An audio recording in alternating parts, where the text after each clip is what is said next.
Hi hello అందరికి bones soup తయారు చేసే విధానం చూపిస్తారండి. ఫ్రెష్ గా బోన్స్ మొత్తము క్లీన్ చేసుకోవాలి.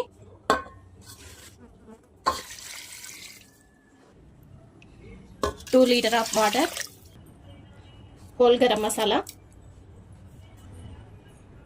పసుపు, ఉప్పు,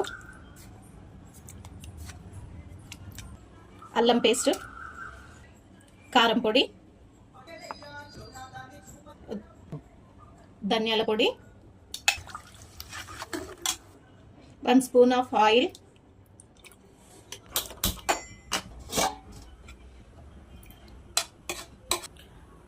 ఇది 1-2 అవర్స్ గ్యాస్ పైన సిమ్ లో పెట్టేసుకొని ఇది బోన్స్ బాగా దాంట్లో నుంచి గ్రేవీ బయటికి వచ్చే వరకు గ్యాస్ పైన పెట్టుకోవాలి.